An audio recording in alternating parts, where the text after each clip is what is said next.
ஒரு நாடாளுமன்ற கட்டடம் இருக்கு. அந்த கட்டடத்துல திடீர்னு ஒரு பயங்கரமான சத்தத்தோட ஒரு குண்டு பூம் அப்படின்னு வெடிக்குது. அந்த குண்டு வெடிச்சு, அந்த குண்டு வெடிக்கிற புகைக்குள்ள இருந்து ஒரு அழகான ஒரு வாலிபன் வெளிய வரான். நல்லா முறுக்கு மீசை வச்சுட்டு கம்பீரமா. நீங்க அப்படியே அத நெனச்சு பாருங்க.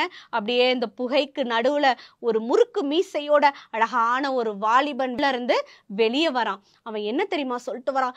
இன்குலாப் ஜிந்தாபாத், இன்குலாப் ஜிந்தாபாத் அப்படின்னு சொல்லிட்டு வரான். யார் அந்த இளைஞன் தெரியுமா? இன்னைக்கு அந்த இளைஞன் பத்தி தான் நம்ம தெரிஞ்சுக்க போறோம். பகத்சிங். ஆமா, பகத்சிங் அந்த நாடாளுமன்றத்துல குண்டு போடுறாரு. எதுக்காக அப்படின்னா, ஆங்கிலேயர்களுக்கு நம்ம மக்கள் கொடுக்கிற குரல்ல அவங்க காதுல விழுகிறதே இல்ல. ஒரு குண்டை போட்டாலாவது அவங்க காது ஓப்பன் ஆகி நம்மளுடைய குரல் அவங்களுக்கு கேட்கட்டும் அப்படின்னு. ஆனா அவர் போட்ட குண்டு மக்களையோ எதையுமே சேதப்படுத்தல, யாரையும் பாதிக்கல. பகத்சிங் நல்ல தேர்ந்த வாசிப்பாளர். அவரை சிறையில அடிச்சப்ப கூட அவரு எப்ப பார்த்தாலும் புத்தகம் வாசிச்சிட்டே தான் இருப்பாரா. அவர் கையில எப்பவுமே புத்தகம் இருக்குமா. யாராவது அவர் பார்க்க வந்தா கூட எனக்கு அந்த புத்தகம் வேணும், இந்த புத்தகம் வேணும்னு கேட்டுட்டே இருப்பாரா. புத்தகத்தை பத்தியே நினைச்சிட்டே இருப்பாரா. ஒரு நல்ல வாசிப்பாளர் பகத்சிங். கிட்டத்தட்ட அவர் சிறையில இருந்த போது 155 புத்தகங்கள் வாசிச்சிருக்காரு அப்படின்னு சொல்றாங்க. பகத்சிங்க தூக்குல போடும்போது கூட அவரு புத்தகம் தான் வாசிச்சுட்டு இருந்தாராம். கொஞ்ச நேரம் எனக்கு கொடுங்க, ஒரு புரட்சியாளன் இன்னொரு புரட்சியாளனோட பேசிட்டு இருக்கேன் அப்படின்னு சொன்னாராம். அவர் அப்போ லெனினோட அரசும் புரட்சியும் அப்படிங்கிற ஒரு புத்தகத்தை வாசிச்சுட்டு இருந்தாராம். இதை யோசிச்சு பாருங்க குட்டீஸ். நம்மள தூக்குல போட போறாங்க அப்படிங்கும் போது எந்த பயமும் இல்லாம அவரு ஒரு புத்தகத்தை வாசிச்சுட்டு இருக்காருன்னா எவ்வளவு அவருக்கு ஒரு மன உறுதி இருக்கும். இந்த மன உறுதியெல்லாம் எப்படி கிடைச்சது அப்படின்னா, அவருடைய புத்தக வாசிப்புல இருந்து தான் அவருக்கு கிடைச்சது. புத்தகம் வாசிச்சு முடிச்சதும் தான் அவரை கொண்டு போய் தூக்குல போட்டாங்களாமா.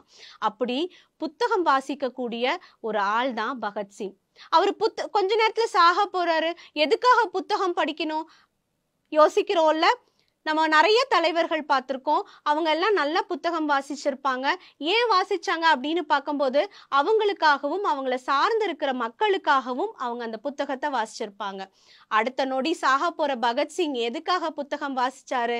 அவருடைய சாட்டிஸ்பாக்சனுக்காக தான். உங்களை இந்த புத்தகம் படிங்க, அந்த புத்தகம் படிங்க அப்படின்னு நாங்க சொல்றோம். ஏன்? புத்தக வாசிப்பு உங்களுக்கு ஒரு அழகான உலகத்தை காட்டும், உங்க கற்பனை வளத்தை கூட்டும், தெரிஞ்சுக்க வேண்டிய விஷயங்களை நீங்க கண்டிப்பா தெரிஞ்சுக்குவீங்க.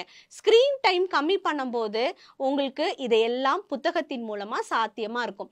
ஏன் அப்படின்னா, போன் மூலமோ டிவி மூலமோ நீங்க என்னென்னலாம் இந்த வயசுல தெரிஞ்சுக்க கூடாதோ அதெல்லாம் தெரிஞ்சுக்குவீங்க. புத்தகத்தை திறந்தீங்க அப்படின்னா எது தெரிஞ்சுக்கணுமோ அதை தெரிஞ்சுக்குவீங்க. இன்னைக்கு பகத்சிங் பத்தி தெரிஞ்சுக்கிட்டீங்கல்ல. இன்னும் பகத்சிங் பத்தி நிறைய விஷயம் இருக்கு. நீங்க தேடி கண்டுபிடிச்சு அவரை பத்தி தெரிஞ்சுக்கோங்க. அன்பும் நன்றியும்.